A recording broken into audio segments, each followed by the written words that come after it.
people show up, but you never know. Hello, everybody.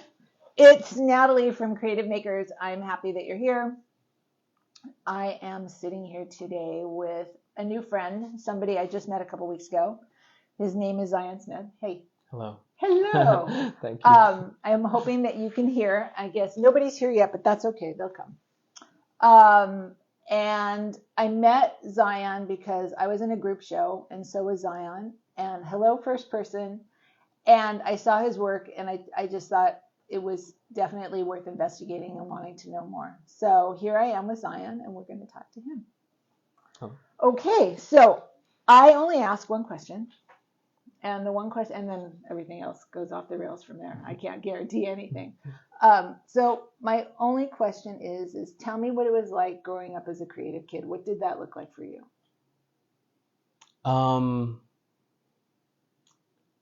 It was first word that comes to mind is it was isolating but fun. I was in my own world, my own little spaceship. I like that, your own little spaceship. Yeah, yeah, and I was very happy in there. I'm an only child, and just very. It was very exciting for me just to create my own world. I used to, draw like if I got a new toy or something, like I would just sketch that or recreate my favorite cartoons. But yeah, I liked it. But I did feel a little strange sometimes. I think having that creative mind and always thinking of weird things and just the way that my brain worked, I think felt a little different than. It wasn't a match for like your friends or your family and stuff. It was outside of their scope, so to speak. Um, a little bit. I know it was definitely like I think I come from a pretty creative family. I don't know, like my dad used to draw and I used to see his drawings and I would like, want to like draw very well like he did. Um, but yeah,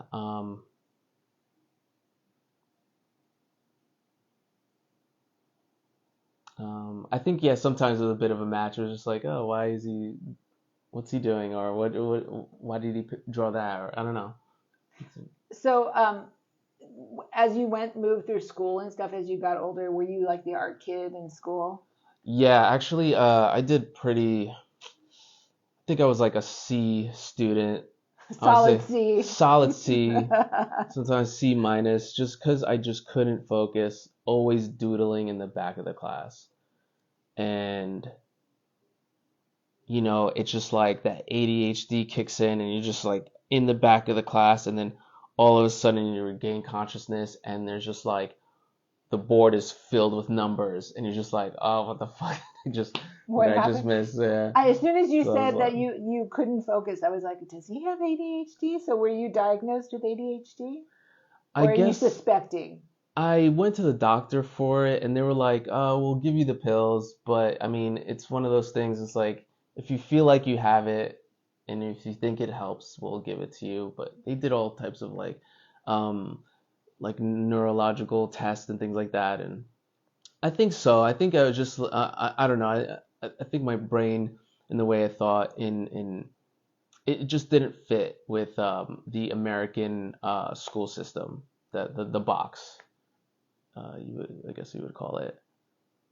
Um, yeah, yeah, I think it kicked in just now. Yeah, I was gonna say, Um, are you having this experience right now? but It's okay, it's cool. We'll move on.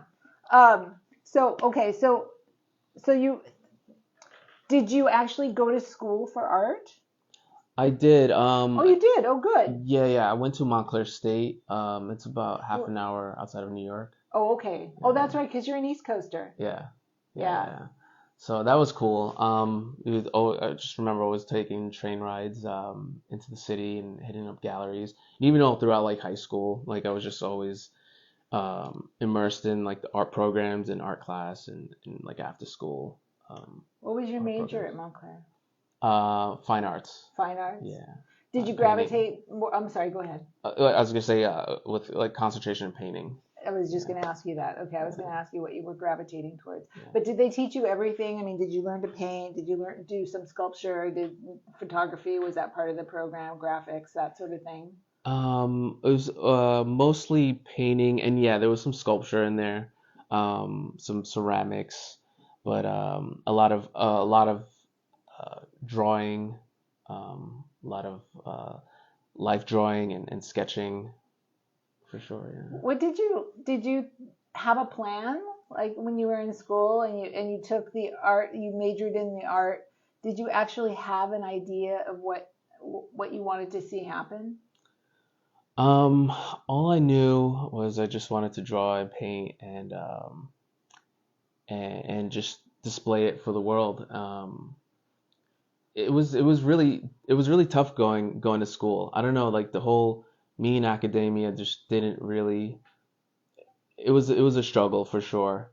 Um, just because I wasn't interested in your basic things like I was the, gonna say the the other literature stuff. and the other stuff and the writing and um, yeah, that just wasn't for me. So art was just yeah, art was my thing and going to school I learned a lot. We had some really great professors and adjuncts there who taught you like cl taught classical painting and drawing and yeah. Did you Now I've lost my train of thought. So, what I mean, were you selling work at this point? I mean, were you because I find that when I'm talking to artists, people they don't even realize sometimes that it's happening, and all of a sudden people start saying, "I really like that. Can I buy it from you?" Were you having that experience? Yeah, like when I was in New Jersey, I would partake in like local shows, and yeah, I would sell paintings here and there. When I first moved out to LA, like I used to work at this Michaels, actually down the street, and I did I was one of like the art instructors there, and yeah, I would like do like when we had those days where we like set up for displays and just to kind of like promote your classes, our classes, things, and I would paint at the time and do like kind of tutorials, and yeah, people would just be like, "Hey, you selling that?" I'd be like, "Yeah, sure, $20," and just like selling like a Quick little thing, and quick they're little and they're thing, and they're yeah, right there. You yeah, got yeah. it. You're capturing them. Uh-huh. And then at that time, I'd be like, "Oh yeah, by the way, I teach classes here and do a little, self promotion." Did people So. were in, they did you get them interested in the classes? Oh yeah, yeah. I would get pretty big groups to, That's to sign cool. up. Yeah, so yeah, it How was did you fun. like being a teacher? I liked it. I but it wasn't. I I find that I wanted to work on my stuff. Right, right. It's just like one thing. It became work. I mean, it was fun to teach other people, but um, I just find myself like, "Ugh, I could be using this time to work on my own things." When people were working, were you getting excited about the direction that they were going? I mean, I know sometimes when people are taking a class, I mean, they can be pretty stiff, because they're figuring it out. But sometimes surprising things happen. Would you see that? Yeah, I learned I could tell a lot about someone by the way they approach a painting. Oh, tell me. What were you learning? What were you seeing? I can tell if a person was like was a risk taker, if they were like insecure, just all by the way they like as soon even by the way they put the paint on the palette. If someone's just glopping it on versus someone who's just like Being careful. meticulously putting Yeah. each color down, yeah, that said a lot about the person. That's really interesting and very perceptive. Yeah. Was and obviously when they were painting, were they matching the way they started? I mean, the meticulous person, were they doing meticulous work? Like, was it really tight? And the person that was putting it on in big blobs, were they much freer about what they were doing, Um, or did it not have? Actually, it was like almost opposite because like a lot of Interesting. people like Yeah, it was just like they'll put down the color and really excited about throwing the color down, and they're like, oh, okay, and then they find themselves with a pile of mud, and it's just like I noticed there's a lot of hesitation with with painting, and then there was those who would just they would just go at it, They and then just, you know, yeah, it's such an interesting thing watching people work and how they do it. You know, I think you're right about how it tells so much about their internal life and mm, their external life, the stuff that they're not even thinking about, even just the way they live in their apartment or their house, you know, how they keep house, how they deal with their finances. It's a sort of a crazy underneath sort of thread. Yeah. yeah, a lot of overworkers too. Oh yeah. Yeah, they just weren't never there was a lot of people that just weren't satisfied, always trying to change, trying to manipulate, trying to correct their painting, and I had to tell them, just pause and take a step back and like just observe it, just look at the painting and um, yeah, it's interesting. That is Uh, very interesting. So, what brought you to California anyway? I mean, there you were on the East Coast, happy as a clam, I think. Maybe not. no, actually, I was super sad, just super emo. It's cold, it's dark. Didn't know what I wanted to do. Yeah, just throw in a bunch of substances in there, and yeah, just like just very lost, and just I needed a change. I think by the time I was done with school, I just kind of was in a kind of limbo stage, just um, very numb. Just went to the bar a lot, just very um, yeah, just very lonely. And I had a friend that lived out here. He was in the photography scene, and he's just like, hey, you should save up some money and come out and check it out. So um, yeah, I saved up, and I made the move. I sold all my furniture and all my belongings, and yeah, just hopped on that plane, and yeah, got a one-way ticket out here. That is commitment. A Yeah, one-way ticket is commitment. yeah, And then you came out here and it was just like, yep, this is it. This is what I like. pretty much, yeah. I think it was just I don't know. New York is like I've worked in this in like New York City, in Manhattan, and just trying to compete with that world, and juggling like social life. I don't know, it just does something to you. It did something to me. I don't know. I was just like drinking a lot, and I think I was running away too. I did it. I pulled. It's called a geographic. I just thought, I told myself if I just move here, my life will be better, and it did. But I had to work for Yeah. that, and I also wanted to come out here and just pursue art, and pursue it, just be in another scene. Did you find that your artwork changed once you made the move from East Coast to West Coast? Yeah, In a what little way? bit, a little bit. I think it became a little bit brighter. I mean, the tone was still there. Like, I guess the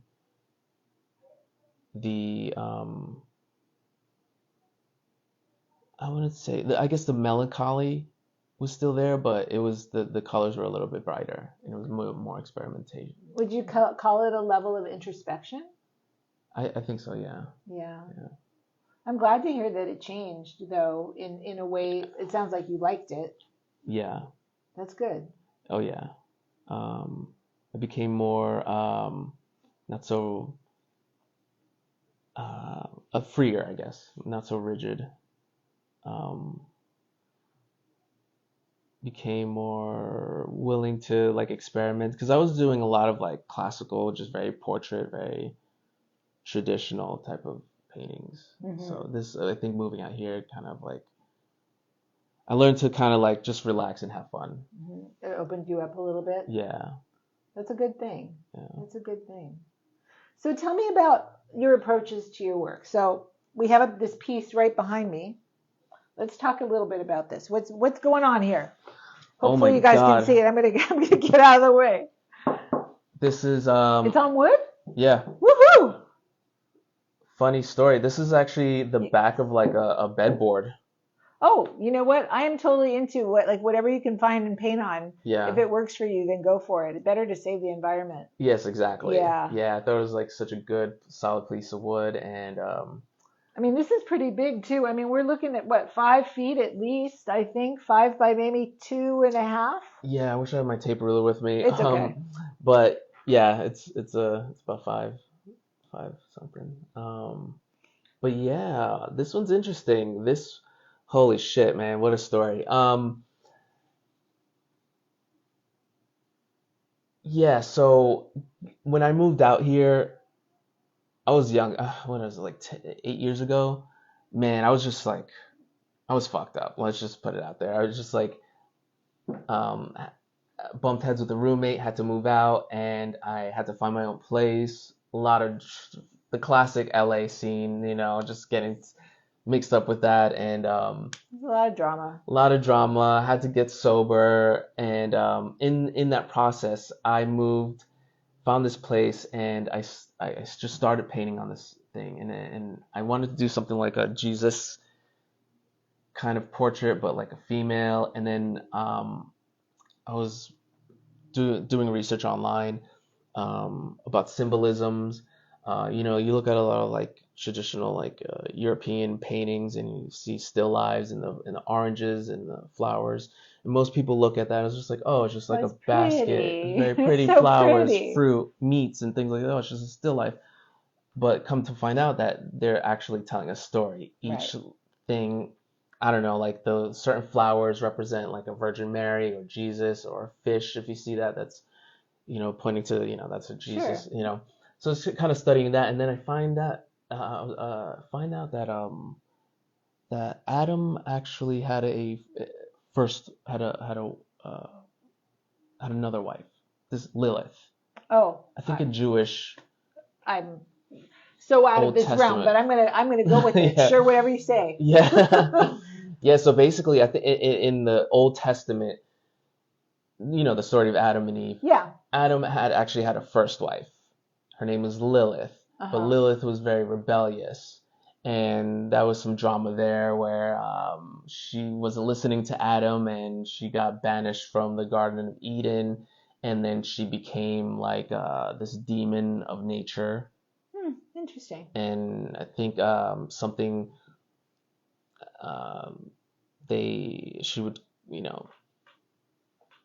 come and steal your firstborn, something like that. If you don't, I don't know. I forget the whole story, but yeah, Doesn't matter. pretty much, yeah. It doesn't matter. Whatever you liked It's it, insane, it worked yeah. for you. So Yeah. is this Lilith?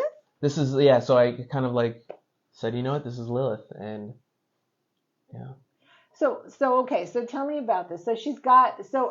I see representations, I think, of the garden of evil, of good and evil, like represented. Like is Satan represented in the snake here? Yeah, just playing with symbolism, painting different animals, uh, and just looking up in different cultures and religions, animals symbolize different things. Right. So what were you trying to say in this piece? I mean, it's because ultimately it's about you. So, I mean, all the symbols mean something. What's the story that you're ultimately trying to tell? Um, You probably it's never thought about it in this way, like putting it all together maybe so concisely. yeah, it's kind of hard because as I paint, the story also builds. Right. And this isn't done. And it's not, It's yeah. not done. It's in process. Yes. So, and I want to just get out of the way here a little bit so that you can see there's a fish over here. There's a rat being held by Lilith's hands. There's chains. There's a toad. There's mushrooms. I don't know if you can see them. What animal is this? That's some sort of like monkey. Okay. Yeah. I was like, is it a monkey? Yeah. But it's hard to tell with the mouth open and the teeth. Because I could have been anything. Kind of lion, maybe look like. It could What do you even think? been a crazy raccoon, you know. Okay, yeah, I was sort of because of the hands, the way the hands look and stuff. And we have the symbol of Satan here in the snake. We have her with these awesome gold chains on. It's probably hard to see. There's birds, there's butterflies, there's spheres, there's an owl, there's a squid, octopus. Yeah, Yeah. there's lots of really good stuff here. Yeah. So it hasn't. The story isn't fully formed yet. Is that what you're saying? Yeah, I think so. I think it's still growing, for sure. The meaning always reveals itself later on Yeah. in the painting. Yeah. Let's talk about like the actual physical process of this. How do you start stuff like this? Did you gesso the board before you began, or did you just start painting? I just started painting. I just started toning the canvas. First sketched the figure, toned the canvas, and yeah, just started working. Was this the only thing that you started with, and everything else sort of came out from it? Yeah, basically the woman, and then the cross, and then everything. I just started adding and Just adding adding. and adding.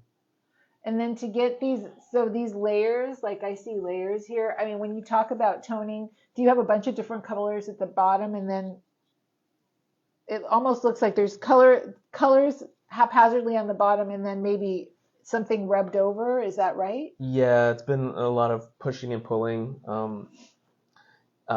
Basically just yeah, you're seeing different colors and different layers pop through. Hmm. I like it. I like how it's so multidimensional. Yeah. Yeah.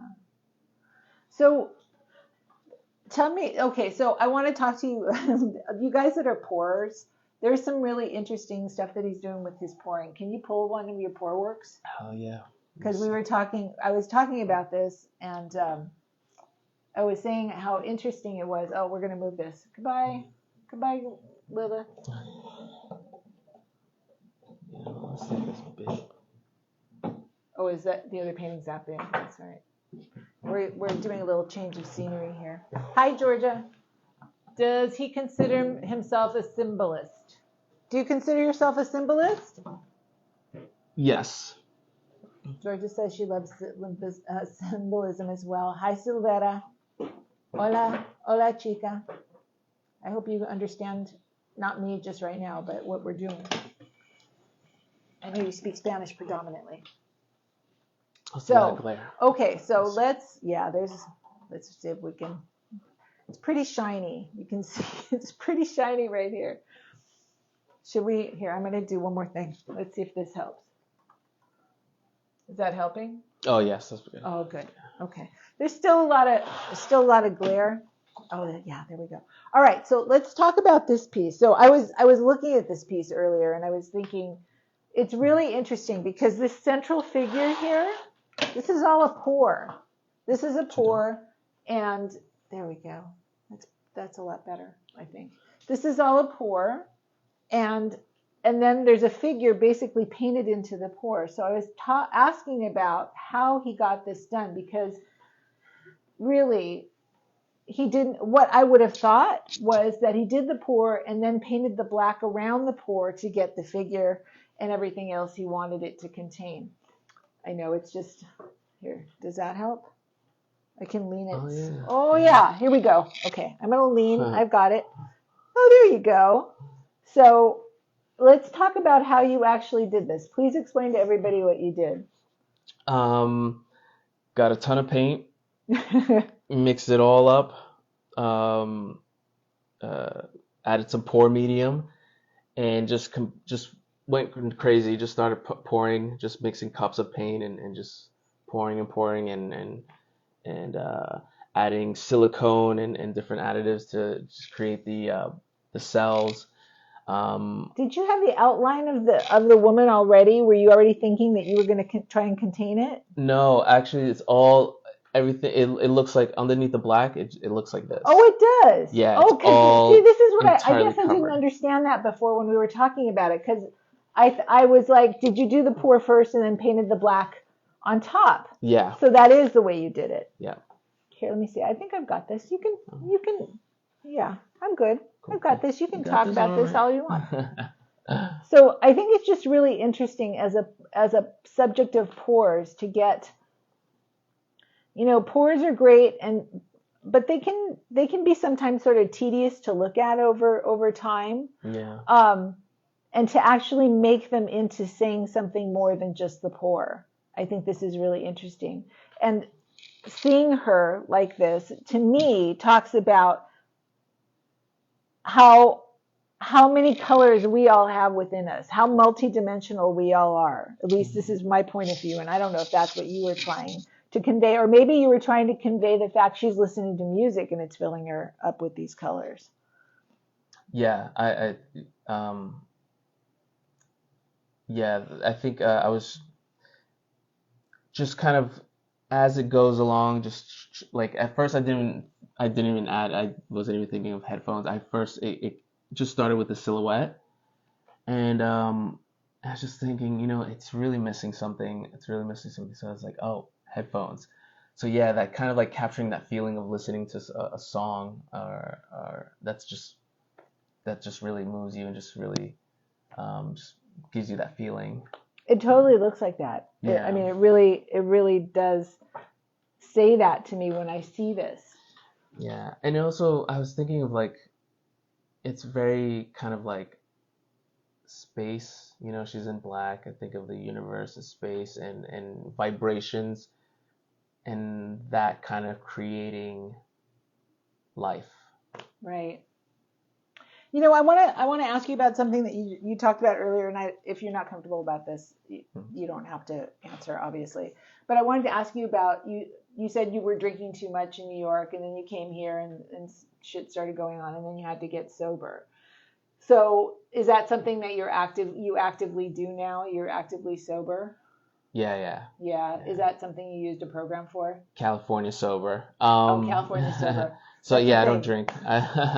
Um, what was it? Wait, what was the question? So did you do program? Yeah, You yeah, went AA? yeah. So growing up, like I was used to think like to be an artist, you gotta be miserable, you gotta Suffering. be suffering. It's like It's a that's where big you get, that's a big fallacy, big yeah, joke. Yeah. big time. I mean, it may have worked for the old school guys, but it's not sustainable. Um, Mm-mm.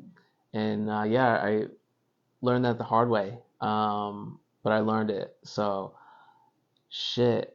Um, but stopping my art has definitely improved, and I think moving out here was a great decision. I mean, ultimately, moving out here was sort of the catalyst for it. Even though it's not like you moved and then you were sober, Yeah, but I mean, you moved out here, had some issues, and then found it. yeah, Yeah. yeah. So, but yeah, that's part of my journey.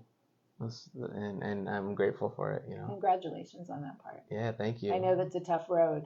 Oh hell yeah, Yeah. hell yeah, yeah. 8 years in on October 1st. So that's fucking yeah, Wow, yeah. that So is. talking about that is just like it's so weird for me because it's just a completely different person. Do you go to meetings and do they celebrate your sobriety? Oh yeah, yeah. So They have their whole you like have cake day. traditions You have and your yeah, the million cake day. cakes. Yeah, and I go to meetings for specifically for artists too. Oh, Like yeah, cool. they got like different. Yeah, they have meetings like if you're you know whatever if you're gay, just women, just men, Right. just this. But yeah, there's one just for artists out in Hollywood, and it's yeah. I think like being an artist and like dealing with addiction, that's like you have your own weird little thing going on. Yeah, there's Yeah, definitely a lot of play there. I know that there's some major belief systems around creativity being tied to like not being sober. yeah, That it's some sort of muse. I mean, it might be mm-hmm. for a minute, but I'm not sure. Like when you're saying it's not sustainable, Yeah, I'm not sure. How do you hang on to that muse if it's always moving, it's always running and calling you to go do something else. And yeah. that thing that it's calling you to do isn't always a good thing. You know, if it's I calling you to drink more, use more, whatever. It doesn't necessarily take you down the path of creativity. I think. yeah. I heard something funny the other day. It's creativity is adjacent to mental illness. You know, that's really interesting. Here, somebody's asking a question. Oh, I can't speak Spanish. Sí. Inclinando uno lado hacia adelante se iría ese molesto brillo. She's saying something's bright, but I don't. Sorry. Oh, you know what it is? It's Do you the. have it? Do you know how to speak Spanish? I think she's saying that it's to the glare. Oh, yeah, If I you know. want, we could just shift it. It's okay. For Okay. right now, it's okay. Because we've already talked about this piece. Cool. I mean, right now we're just talking. I'm sorry about the glare. Sorry. Okay, so now, I mean, here you are now. You're participating in shows and all kinds of stuff. What do you have a direction that you're trying to go in? I mean, it seems to me like your work. I don't. Maybe you have a lot of work. I mean, you have a fair amount of work in here, but I don't see that there's like it's like built-in shows. Like when you're thinking, I'm going to do a series. Yeah. It seems sort of like it's not thought about like that. Have you thought about working in series? Oh yeah, that's my biggest thing. Being like consistent, working on a series, and I've tried, and I'm kind of working on with the pouring, um, but I want to go, um, yeah, with the whole with pandemic hitting, I'm starting to get back into the scene, and I want to start focusing on just like just working on that, one style and doing like doing a series, doing something more cohesive. Because I'm just painting like whatever I feel, I just paint it out. Um, but yeah, but it's so hard though, because it's like, I'm just so distracted with different styles and whatever I'm feeling at the moment. So, yeah. I noticed that you tend to work at least these pieces pretty large, right? Is that your preferred? I like to work big. I think I feel like I have more space um, to create and to work and more options, I guess. Um, but I want to do kind of maybe go down smaller in scale a little bit. I want to keep talking. I want to pull this. I'm pulling this off the wall. to paint, it's nice to paint, but then you gotta like transport the work, and you gotta move it around. I'm just gonna move it here. I'm gonna move it so you can see closely. So I like this style of work because it's really graphic. This is a lot smaller than your other pieces. Yeah. Is this an early piece? Yeah, that's an early piece. I'm gonna hold it up here. Yeah. I got it. This is how I was like pretty much painting back back home in the East Coast, and I do want to come back to this style too. Like, but that the thing with like, I think I get bored of doing the same thing. You're speaking my language. Yeah. You're speaking all the people in this group. This is how they think about all of these things. But you know what? I see a similarity in this work and in this work. Yeah. I mean, it's still graphic in its nature. Mm-hmm. The faces. I mean, it's very much you. It very much comes across completely. I wonder about you working in like smaller pieces, because I mean these pieces are lovely, but they take a lot of time. I can see that.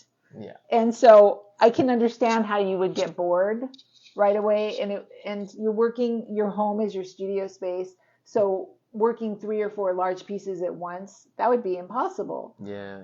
But if you're working 3 or 4 large pieces, or 3 or 4 pieces that are much smaller at once, even as a jumping off point for a bigger work, you might have an easier time working in a series like that. Yeah, and I've been thinking about that too. It's funny because that was one of my struggles too. Is it's like I have to start scaling down. Yeah, it doesn't have to be permanently, and it could even be on paper if you didn't want to make a commitment to canvas. There's a woman that I interviewed maybe 6 months ago, and she runs a gallery in Idlewild, California, and she teaches abstract art, and she's very much of the school of do 2, 3, 4 at a time, because in that doing them all at once, you see progression, even though you're doing them all at once. Mm-hmm. And it just get a lot done. get a lot done that way. And then Yeah. you're working a lot of times if you have all the same colors pulled out, you're working even if the work isn't the same, they've got like a color thing that's running through them to create, you know, a series in terms of in that way. They don't have to all be, you know, same subject or whatever, but you at least have the same color running through them. So that's a way to get a series done. Yeah. I don't know. There's lots of ways to play with that. No, Anyway, I love this. I wanted to pull this down. That's a great one. This one though. I have another one just like that same style. Hold on. This is the one. This is the one that called my attention. I can move this. This is the piece that called my attention at the show, and this is gonna probably not come across very well. This is the one where I saw at the show, and I was like, I wanted to know more about the person that created this. Now, this is a self-portrait, and it says on it, I am not crazy, I am not crazy, I am not crazy. Oh, here we go. Now we've got a little bit of light. And he's holding his brain, so to speak. So let's talk about why you did this. This painting was right after, so I moved out to LA, and you know, the first year was just like a lot of partying, and then yeah, it caught up with me, and then I made a phone call, and I was just like, fuck, I have a problem. So I called up like I went online and I found like a hotline number for like substance abuse, and yeah, I was just so broken. So I picked up the phone. I was talking to some dude online, and he's just like, hey, tell me what's going on in your life. And I was just like, I don't know, like this, that, this and that. And he's just like, yeah, you have alcoholism. And I'm just like, a weight lifted off my shoulder. Because finally I could give my monster a name. And that initial part, because that's what I was like wrestling with that. I was like, do I have a problem? Do I have a problem? I would take like little quizzes like, if you're 3 out of 10, if you answer 3 out of 10 yeses in this question, like yes, you might have, you know, have a problem. So yeah, like this dude was like, listen, you'll pack a bag, we'll have someone pick you up. So yeah, I went to rehab for a month. Wow. That is powerful right there. I mean, That's great. Okay. Yeah. So, all right, keep going. Oh yeah, so I don't know. So I was just like, so I called up my mom and everything, and she she didn't know what to do. You know, it's just like I don't think you know, a lot. I think now people kind of like understand, and it's kind of like, you know, society's kind of like catching on to it. But like, you know, growing up in the 90s, early 2000s, like people didn't know how to handle like, you know, drug addicts and people with alcoholism. It's just they attached the moral failure to it. That's true. So yeah, but I don't know, something in me, it's just, I guess it was God just like, hey, you need to, it's time for you to kind of change. And so yeah, I got picked up, went to this rehab, and that's where I was able to just break down everything. All like, it's like when you get to something, it was so unreal to be in a place like that, because it's just like you only see this shit in the movies. So just to be in there is like, how did I get here? So you have to play that tape of your life. And it's just like, and you have to look at it. I'm sure that's harsh right there. And they take your phone away, and that's all you have is your thoughts. That's like the hardest battle, you know, to really kind of like reflect on your life and really break down what all the trauma and all the bad things that's happened. And yeah, so I did that, and I realized, holy shit, like, just, you know, just with it, just everything. And it's just like, okay, that's why I'm here. It's just, I don't know, I could go down the list of like, you know, it's just weird going through the American mill, and just and having, growing up and you're having other kind of adults kind of like also they're dealing with their trauma and they putting it onto you, family putting their trauma, and you go to your teachers, you get you get a lot of negative shit going on in your life, and and I was just suffering from like intense anxiety, and then once I found alcohol, that just it took my anxiety away. So that's how I learned to cope. So yeah, I get into this rehab, and rehab was crazy. It was really fun. I mean, it was fun. It was dark. It was a lot of things. It was enlightening. But it was much needed. It was a much needed uh, introductory to like getting clean. So yeah, I came home and um my mom sent a bunch of my like art supplies. She mailed them to here to California because I moved out here with like nothing because it was just like I couldn't really bring a lot of stuff with me. So yeah, and I just got out of rehab, and then this was like the first painting that I painted. Wow. So okay. So so is it a representation then of you figuring out basically that there is a name for what you were going through and that you're not crazy? Yes, Yeah. pretty much. Yeah, just like it wasn't like you're not a bad person. You're just sick. Right. You And just it's have just a like disease. I'm not. So yeah, I just came in. It kind of like kind of like poking fun at the whole situation. Just being kind of whimsical and doing the whole, like the Bart Simpson in the classroom, like Yeah. over, you gotta write it down, write it. I saw that right away. Yeah. I saw the Simpsons in it right away. Me holding my own brain and just like, I don't know. At the time, it was very, and that's what I did as a kid. That's how I coped. I just whatever bads are, just paint to Yeah. process that whatever emotions were going in. And then kind of do it in a playful way and in a humorous way. So then I'm not, and then the very last line, maybe I am.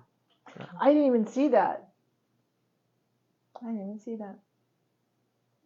So that's just me being like kind of being like funny about the whole thing. Contradictory. I, I love everything about this painting. I love the black and white against the pink, you know. I love that it's pink as opposed to any other color that might be more masculine, so to speak. You know what I mean? It talks to me about tenderness and vulnerability. You know, I see that in this work very much. There's this real look of like innocence in your eyes that you've got portrayed here, and that you're just like trying. I can see you trying to figure it out. You know. That's crazy. Because after like I painted this and I've like kind of like, oh, it's not a big deal. Like, oh, it's not my favorite one. But every time like I would show it, people would just gravitate toward it. I'm like, oh, that thing? That's because there's a piece of truth in it. And like I tell Yeah, everybody, it doesn't matter what you do, there's you in every picture. There's a yeah, picture of whatever you're going through in that moment in time, whether you know it or not. You yeah. know? And I think people feel it too, because I poured a lot of emotion in that I bet. at the time, and then I think I kind of like I poured it in, so now I'm just like I don't. Right. Well, I mean, But my people feeling see it. is, you know, art is a means of expression, and if you're getting it out of your body and onto a piece of canvas, then hopefully you're working it out. You know what I Yeah, mean? You're working it out. big time, yeah. Let's see if anybody has some things to say. All the best people are crazy. Georgia, That's I true. could That's not true. agree more. And then pretty confident I will like everything he does. So let's see what else.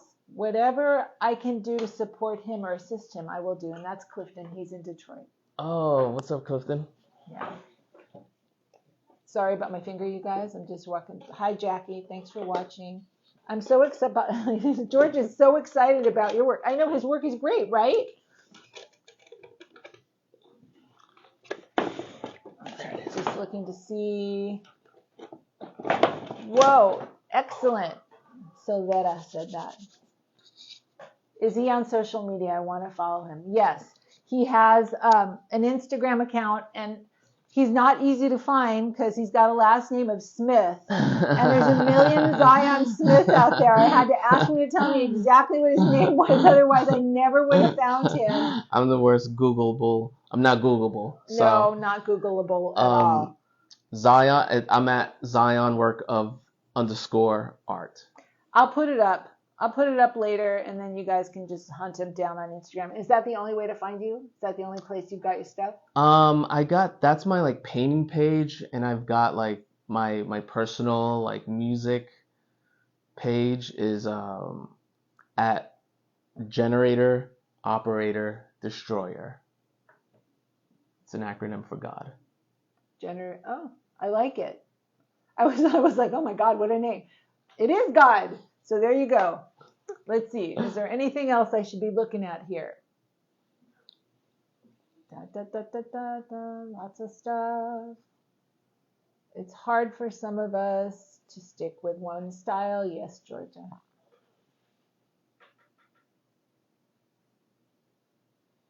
Okay.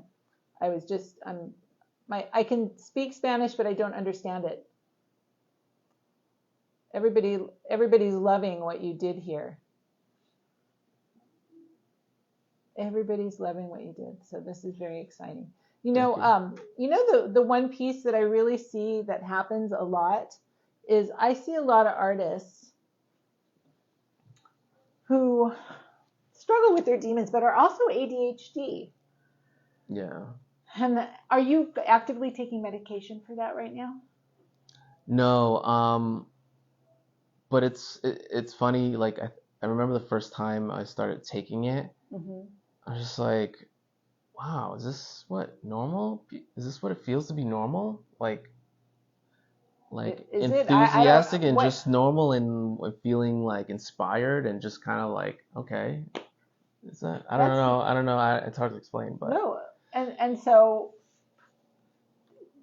okay. But did no, you I'm not like taking it? Did you like feeling that way? I did, yeah. I felt like I felt motivated, and I just felt like a normal, motivated person should feel like, rather than like I'm feeling like I should do it, but I don't want to.